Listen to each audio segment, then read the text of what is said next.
wings that create hurricanes, magic unrivaled by any other magical being, and raw destructive power that cannot be compared. There's a reason that they often serve as the final challenge for the greatest heroes, but not all dragons, of course, are made equal. And in Magic the Gathering, there are 22 dragons particularly that stand above all.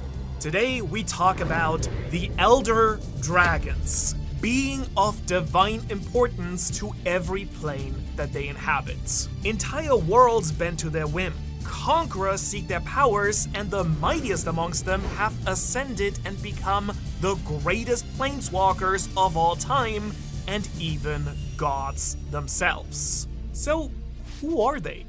Where are they in Magic? Where did they come from? Well, today, don't you worry, I'm gonna break that all down for you in detail, starting with the original Elder Dragons, those who clashed in the Great Dragon Killing and the Elder Dragon Wars. In other words, the Elder Dragons from Magic's most iconic and arguably also most important plane, Dominaria. And who better to begin with here than the Big Daddy himself, the Dragon.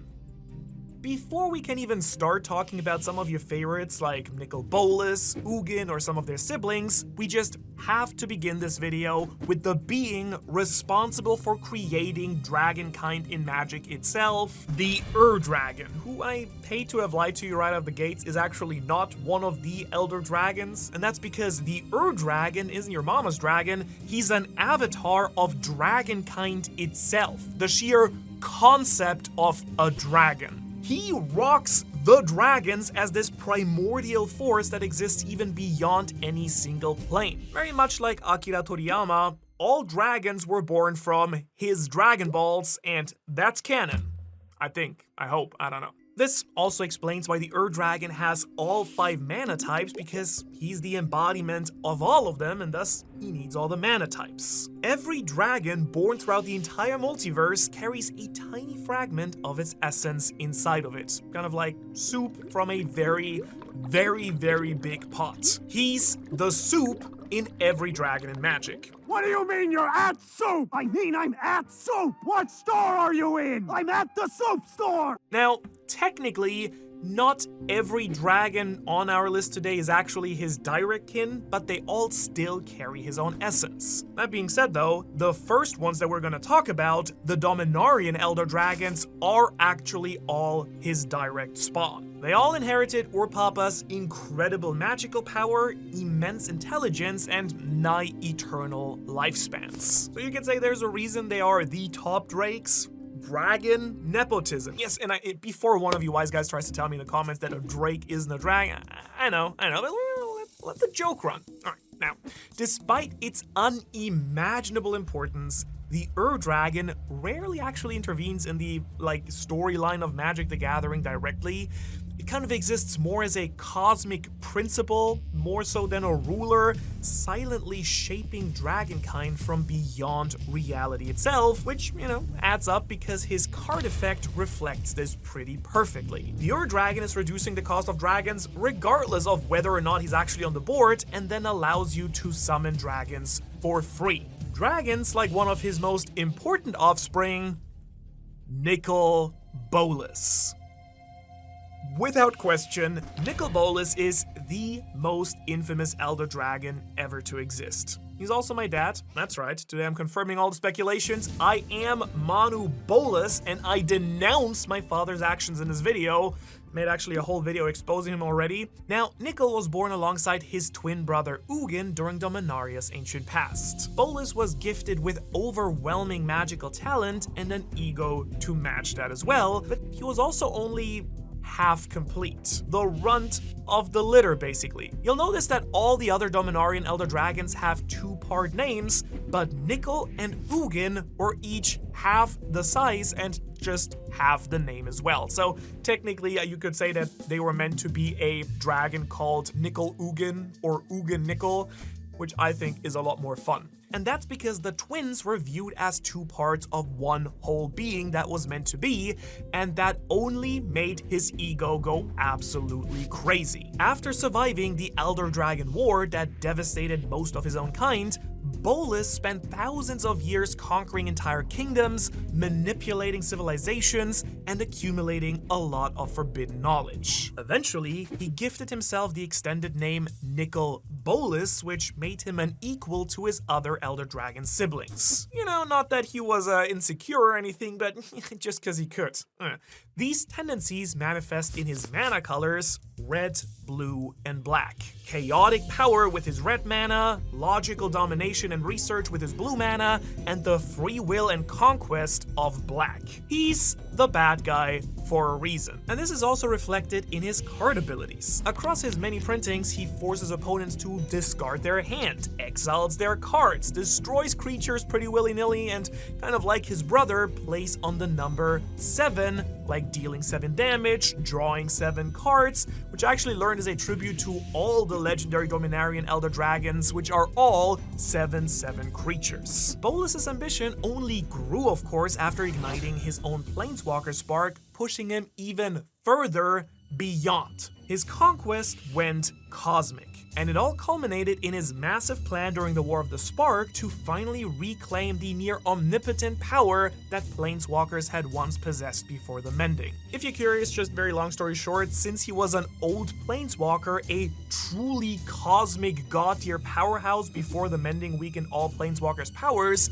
he really wanted to be that once again. So he tried to gobble up all the sparks from among the Planeswalkers around the multiverse, and although Bolas was ultimately defeated by an alliance of Planeswalkers and imprisoned within the Meditation Realm, his legacy still very much is looming over the Magic multiverse to this day. And because recently, during Tarkir Dragonstorm, he actually escaped from under his watchful brother's snout and is now somewhere out there plotting his grand return, we kind of all gotta be wary. Bolas is one of the most powerful spellcasters and beings in Magic's history, wielding devastating fire magic, telepathy, necromancy, mind control, illusion, and reality-altering sorcery altogether. In fact, even before becoming a Planeswalker, he already dwarfed most other Elder Dragons in just raw magical ability, and after ascending, few beings in the multiverse altogether could ever rival his power. In other words, he is the hype. I am the hype! And since we're talking about hype, could I bother you mobile viewers for just a moment? Could you just click on the hype button? They moved it, I found out. It's now in these 3 dots next to the like button for some reason. And I found out that it seriously makes a huge difference for these videos. If you click it, you can actually click it 3 times. So please, if you can and like the video, hype us up. That way I can keep paying my editor Alex here. He needs some food, and without the hypes, he's just gonna starve. And we can't have that. We need more videos. And with that being said, Alex can now show us the next dragon on our list, Arcavios Sabboth. Arcavios Sabboth was perhaps the noblest of Dominaria's original Elder Dragons. While many of his siblings sought conquest or personal glory, Arcavios instead became a wise protector, valuing peace, civilization, and just the preservation of knowledge above everything else. As you realize, this of course explains his white, green, and blue mana alignment. Order, life, wisdom, and protection are his main tenets. But unfortunately, this stance introduced humanity into the equation as well. You see, Nicol Bolas studied under Sabboth and learned the great power of manipulation from the humans under Sabboth's guiding hand. And this, as it turns out, was very bad, as you may have guessed, but hey, them's the breaks, I guess. It's alright though. Ugin, another of the Elder Dragons, studied under him too, and that turned out mostly pretty chill. Arcavios' entire vibe is corporation rather than domination, taking in Bolas' armies after he abandoned them. And this actually makes him a sort of outlier amongst the notoriously otherwise very proudful Elder Dragons. I'm something of an outlier myself here. You know, I'm something of a scientist myself. Though still immensely powerful, of course, Arcavios mostly preferred diplomacy whenever possible, which really emphasized enormous toughness and rewarding defensive creatures. In a nutshell, he'd protect, not attack. Like nearly all of his generation, Arcavios eventually then disappeared from history following the Elder Dragon War, probably because he was cut down and slain by Christina of the Woods, who you can learn more about in my Jared Cathalion video, which is gonna come out in a couple of weeks, or maybe you watch this later, is already out. Either way, despite death, Arcavios' ideals are a staple of Dominarian culture, as they really make great efforts to maintain the order and peace, for the most part. Next up though, we have Chromium Rhuell. Chromium Rhuell is one of the few dragons whose stories go well beyond just the ancient Elder Dragon War. While many of his siblings vanished from history or met very violent ends, Chromium survived by embracing patience and secrecy rather than conquest. There's a bit of a theme going on here. Either you're the top dog or you do something else than conquests. Now, at some point in his very long lifespan, he discovered how to transform into a humanoid form for very good reasons, not dirty reasons. He already has a mate, Piru, who we'll talk about next, but in the lore he actually assumes this humanoid form so that he can move unseen among civilization and survive his siblings' war, which is a trait that we directly see in Chromium the Mutable, which can discard a card to become an uncounterable human before then reverting back into a dragon. I really absolutely cannot tell you how much I love it when the lore and the cards actually intertwine and you get some absolutely crazy flavor wins here. And this also of course works really well with his mana colors being white, blue, and black, which you can kind of see with his laissez-faire attitude overall. Natural order, observation, and independence are this enigmatic dragon's vibe represented in his mana colors too. But this also didn't really work out too well for him because he ended up becoming a servant to the dreaded planeswalker, Gaedron Dihada. And the most iconic story involving Chromium is actually when he was summoned to battle Dakon Blackblade and then he was teleported away. And when he then came back into the story, he was Ham. Seriously, his name was Ham, the trickery man, and plotted against his sister Palladia Mors. Eventually, he was felled by the multiverse itself collapsing. I really gotta do a full video on Chromium himself, actually. There's a lot of lore there. I know I say it a lot, but I truly mean it when I say that he's metal as hell. Get it? Chromium? Chrome? Metal? Piru. While her mate, Chromium, is white, blue, and black, Piru is a white, red, and black Elder Dragon, the key difference being her impulsiveness as opposed to Chromium's patience. Like, they truly are Dom Girl, Sub-Boy kind of vibes. Piru was also a notable addition to the Dakon Blackblade conflict that Chromium was present for, but unlike her hubby, she suffered a much more gruesome fate. When Dihada sought to eliminate Dakon, she actually unleashed Piru against him after Chromium was banished by Dakon himself, and unfortunately for her, armed with the soul-drinking, powerful, god-slaying blade Blackblade, Dakon ultimately slew the Elder Dragon after an enormous battle.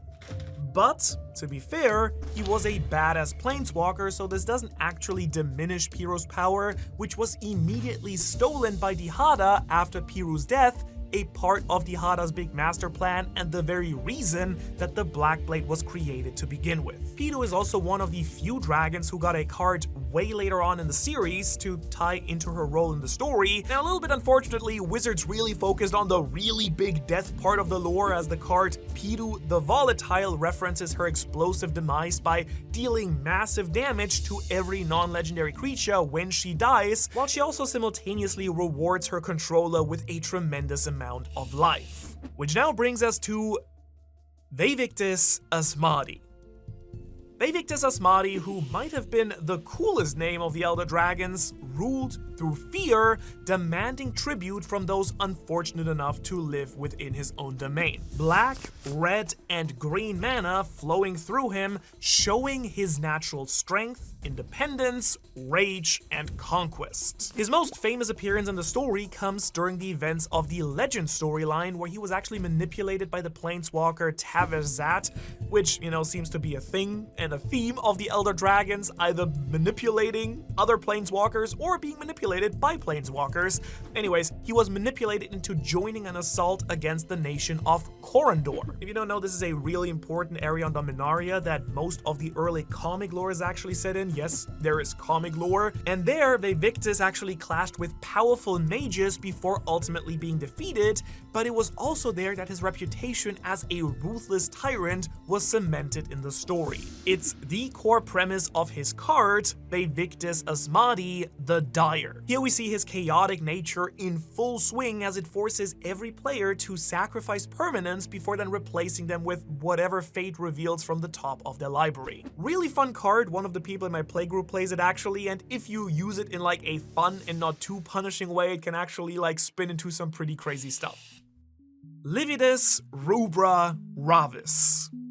I didn't really want to just lump these guys in at the end, so I'm just gonna lump them in right here. Lividus, Rubra, and Ravus are all Elder Dragons known only through shattered references in Dominaria's ancient history.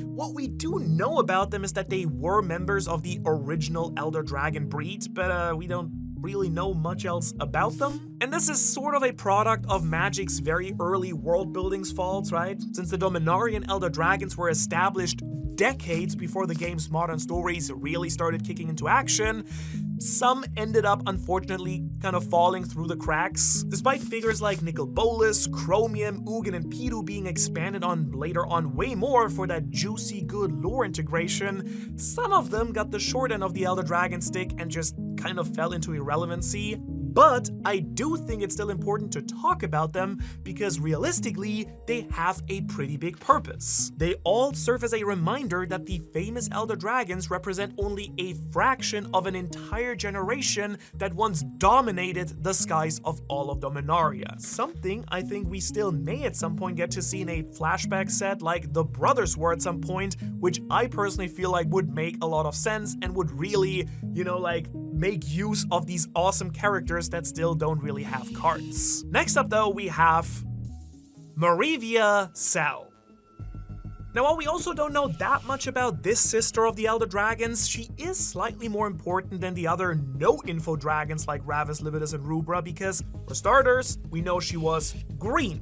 In scale color, I think probably mana too. That's usually how that works, but I really can't confirm that one. The reason I say that she's actually more important here is because she serves as the catalyst for the Dragons Killers War altogether. You see, poor little Merrevia was slaughtered by human hunters and their meddlesome dogs as well. Both Ugin and Nicol Bolas both ended up witnessing this, and Bolas was really mad. He did not like seeing his own kin slain, and more importantly, he knew that they were just above humanity, which then of course led to Bolas starting the Dragon Killers War, partially out of vengeance, but partially also just out of greed and conquest. Palladia Mors.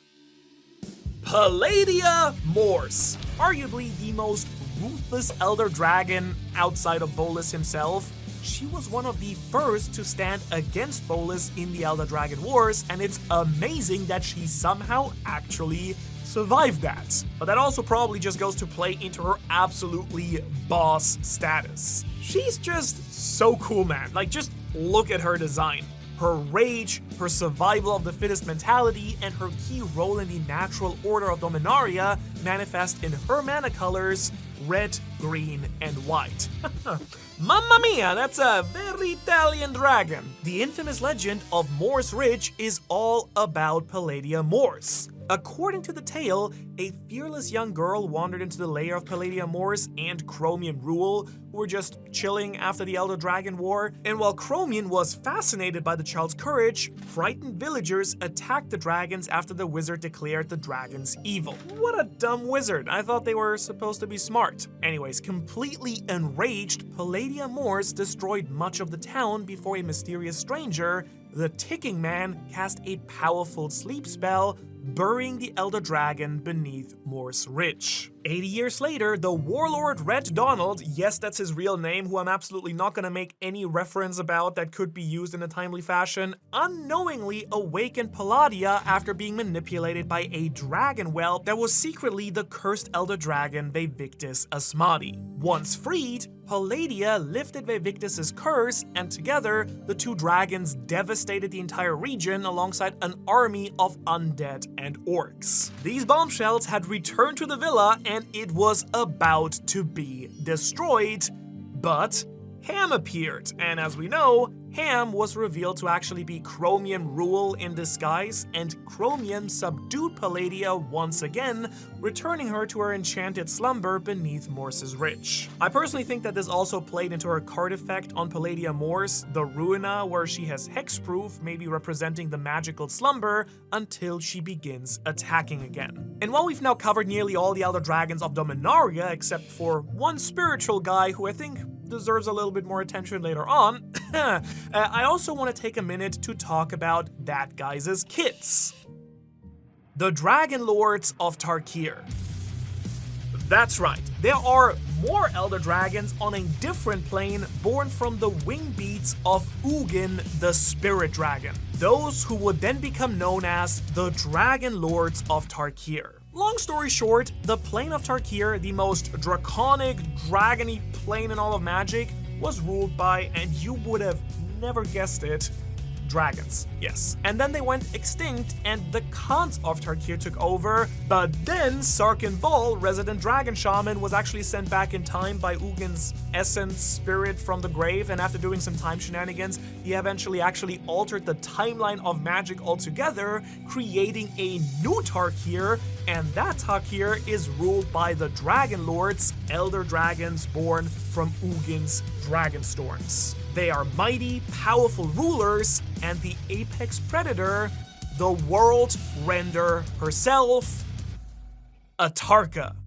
Atarka rules as the Dragon Lord of the Temur Frontier. Unlike many of Tarkir's other Dragon Lords, Atarka has very little interest in ruling through politics or philosophy. Her only true obsession is food. She is a devourer, a very classic dragon trope, and this hunger and lack of order is represented in her green and red mana. The Dragonlords of Tarkir, as lesser Elder Dragons, are only 2-color mana creatures, unlike the OG Dominarian ones that represent 3 mana colors, but Atarka's Pac-Man-esque hunger defines both her and her brute. She just devours anything large enough to satisfy her appetite, from mammoths to actual other dragons. And her Dragonlord card actually emphasizes this unrelenting consumption of all, allowing you to divide damage amongst pretty much everything on the board.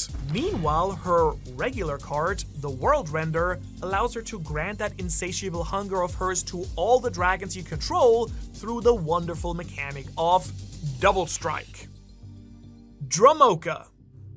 The opposite of Atarka, Dragonlord Dromoka rules Tarkir through order, stability, and absolute authority, replacing that aggressive red mana with a controlling, orderly white mana. And unlike the more openly cruel Dragonlords, Dromoka genuinely values peace and prosperity, but only under her own strict interpretation of justice. Very much like a One Piece Marine style of absolute justice. I need to commission art of Dromoka and Garp now to think about it. Anyways, her control, despite its flaws, makes her domain one of the safest places in Tarkir.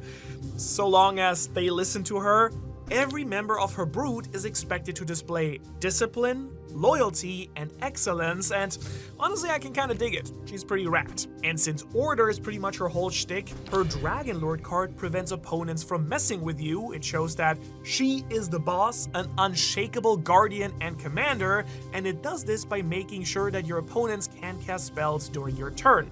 Awesome, especially during a commander night and if you need stuff to resolve on your board. Ojutai. Dragonlord Ojutai is Tarkir's greatest scholar, and as you can guess, the mana colors are, yes, white and blue. You know, usually the smart guy colors. Only intellectuals really get those. Maybe throw in a third one, but those need to be in there. Poindexter here is super patient. He spends centuries contemplating history, magic, and the nature of existence itself. His followers dedicate their lives to mastering martial arts, mysticism, and scholarship, hoping to one day impress Big Boy Ojutai and earn some of his deep knowledge. But still, like all true dragons, he still got a thirst and a greed. Knowledge is his and his alone. So yeah, while his rule produced some generations of truly brilliant scholars, it also created this culture where truth is determined by a single ancient dragon. However, he's also not always riding solo, because he's teamed up with the orc Zurgo during the Phyrexian invasion, depicted on the, I think, very awesome partner card Zurgo and Ojutai. And since I'm already talking about the cards now, his abilities are all about knowing, letting you look at 3 cards, keep one, put the rest at the bottom of your library. You know what's coming also with him? Zurgo and Ojutai do the same thing, but whenever other dragons do damage. Silumgar. The Dragonlord Silumgar rules the Sultai region as a dragon should. Going straight smaug on them. This is because his tenets are greed, manipulation, and overwhelming displays of wealth. This giant otter-looking dragon has a palace overflowing with treasures stolen from all across Tarkir. He's kind of greed maxing for sure here, hence the black and blue mana. It's absolute dominance, the classic control Dimir colors. He's all about opportunity, one of the blue mana aspects, and is about as amoral as it gets, one of the, black mana aspects. And this kind of extends into his whole attitude: kill your enemies? No. Instead, keep them alive as living trophies. And that's a philosophy I can get behind. And this actually extends into Silumgar's card abilities as well. The Dragonlord Silumgar is all about stealing a target creature or planeswalker for as long as Silumgar remains under your control. He's corruption at its core, and as a result, arguably the most sinister of the Dragonlords, despite arguably being also the most adorable, I think. Kolaghan. Kolaghan, on the flip side, is not adorable. She is speed. Ka-chow! Right? After the dragons conquered Tarkir, she reshaped Mardu into a society where hesitation is the greatest weakness. There's no other way to put it, honestly. She's Shadow the Hedgehog down to the black and red mana as well. Her warriors live fast, fight constantly, and are expected to keep moving at all times. That rash, chaotic brute force speed appears in her red mana, and the ruthless independence and my way or the highway type of attitude in her black mana. Honestly, she might just be my favorite of all the Dragonlords due to her absolutely monstrous design. I mean, come on. 4 feathered wings, edgy black spikes. Ooh la la! It's no wonder that the Kolaghan cards are all about granting haste. She's fast, and her brute, your card pool, becomes even faster. There is no hesitation, just straight up action. That's the way of the Speed Queen of Tarkir. And arguably she might be the most famous one just because Kolaghan's command is a freaking awesome card in many formats, including even modern. But it turns out that there are even more planes with Elder Dragons than just Dominaria and Tarkir. In fact, there's a whole plane where the Elder Dragons were not born from the Dragon himself or one of his spawns. That's right, 5 completely independent Elder Dragons. We're talking about the founding dragons of Strixhaven, the Elder Dragons of Arcavios. The Elder Dragons of Arcavios. Unlike the Elder Dragons of Dominaria or those of Tarkir, the founder dragons of Arcavios were actually born alongside their plane itself. When Arcavios was created, the mana of 2 planes kissing and clashing collided, forming powerful magical snarls where opposing colors of mana existed in perfect harmony/tension. And from 5 of the largest snarls emerged 5 luminous spheres, each hatching into one of Arcavios' 5 Elder Dragons. Opposites attract and also create Elder Dragon plane babies, apparently. And when other intelligent mortal races eventually came to be, the dragons collectively opposed their attempts to wield magic as well. A wise choice. Give human magic bad, not good. So the 5 dragons gathered at the epicenter of all the mana snarls and founded Strixhaven University, establishing 5 colleges dedicated to the unique magical philosophy of each founding dragon that they had mastered. All also very selfishly named after these dragons too. Now, since I already have a whole video on Strixhaven and the different colleges and these guys, I might be a little bit tighter with it since so much of them ties into the school itself, but let's go through them anyways. Shadrix Silverquill. The founder of Silverquill College, Shadrix Silverquill mastered the balance between light and shadow, using words as weapons just as often as magic. He's the chaotic embodiment of the clashing white and black mana. He believed that true power came through communication, whether inspiring allies with eloquent speeches or dismantling opponents with razor-sharp wit. And despite no longer teaching actively, his influence can still very much be felt throughout the College of Silverquill, where rhetoric, poetry, and ambition are considered every bit as powerful as spellcraft. Oh, and ink magic, ink magic's there too. And this all kind of adds up because his cards create just as words and ink do as well. He creates tokens and copies spells across his 2 existing cards. Galazeth Prismari. Galazeth Prismari is the founding dragon of the Prismari College and the embodiment of artistic expression through magic. His whole deal is dance, red-hot passion, and diligent blue wisdom colliding into this beautiful storm of creativity. Not the card creativity, I hope. That one's just very nasty, but you get the... I mean, if you want to do that, sure, go ahead. Either way, to Galazeth, spellcasting is a performance that needs more passion. More passion, more passion, more energy, more energy. So he helped establish Strixhaven to ensure that future generations could channel their creativity through disciplined magical study, encouraging mages to treat their spells as works of art. And his cards thus allow creation, granting the ability to convert artifacts into sources of mana to enable more spellcasting and more creative solutions. He also just floods the battlefield with the card Prismari the Inspiration, giving instant and sorceries Storm, a very broken mechanic which just makes a ton of copies that get cast wherever you want depending on how many spells you've already cast this turn. If you build that as your commander, be nice about it, it gets broken very fast. Beledros Witherbloom. Beledros Witherbloom founded Witherbloom College, full of healers, necromancers, and philosophy minors, since they are all about the endless cycle of life and death. Rather than viewing decay as something to fear, Beledros teaches that death is simply another stage of nature's natural growth. That's why she bridges green and black mana, the 2 most life and death colors in Magic the Gathering. It's also no wonder that her cards are all about this very balance. She gives cards affinity for creatures, which is very broken, making it a lot easier to summon more, bringing more life, and in her other card, she creates pest creatures that, when they die, give you life. Tanazir Quandrix.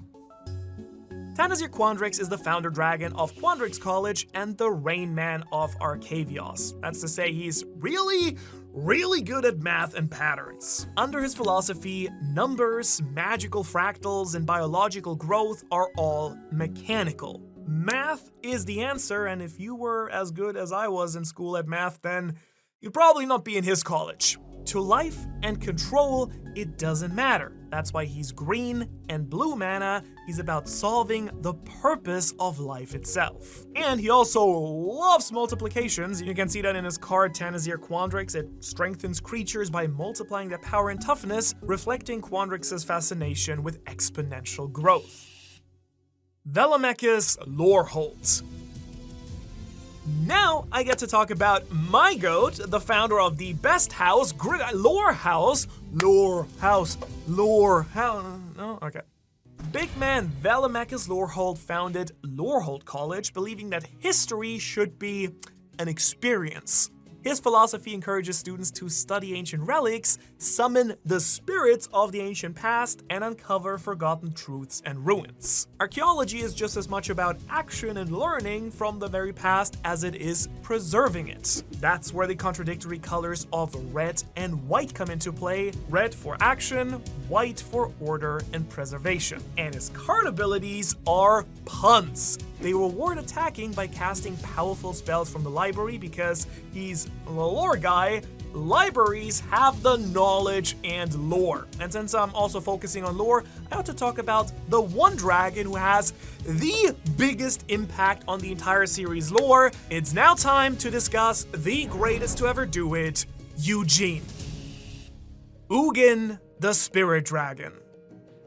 While Nicol Bolas became Magic's greatest villain, his twin brother Ugin dedicated his life to understanding the very existence of the multiverse itself. This manifested as this insatiable curiosity that led him to study colorless magic, the blind eternities, and the very nature of planeswalking. Which is exactly why Ugin, unlike any of the other Elder Dragons together, is the only one that is colorless. He's the embodiment of mana itself, but not in a magical form. Instead, the literal sheer magic power of it.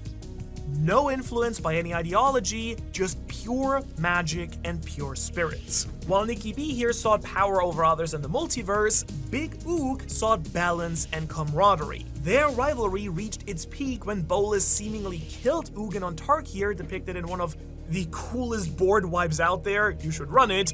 Crux of Fate.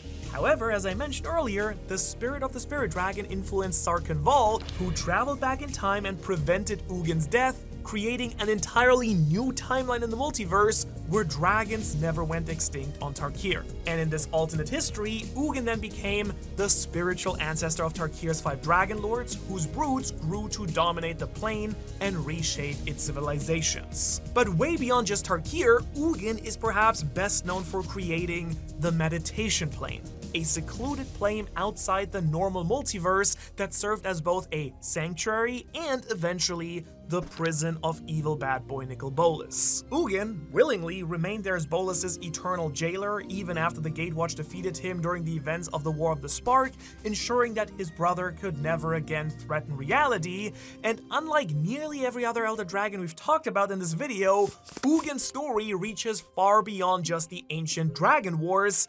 His influence can be found across countless planes, from the Eldrazi conflict on Zendikar to the fate of Tarkir and the imprisonment of Magic's greatest villain, all of which manifest in his card effects. All of these cards are extremely powerful and infamous. As the Master of Colorless Mana, Ugin, Eye of the Storm, exiles colored permanents every time you cast him or any other colorless cards. They create Spirit Dragon tokens, wipe the board, and benefit players who use only colorless mana the most. But like, obviously it benefits you regardless of color, because that's the point of colorless mana. It's raw and moldable, and you can run him in any deck you want. Now, as for Ugin's whole lore, it's absolutely massive, and I obviously can't do him justice in just this one little section here, but that's okay, because if you want to dive really deep into Ugin's complete story and watch an even longer video than this one, just this turned out pretty long as well, from his birth alongside Nicol Bolas to his battles with the Eldrazi and everything in between,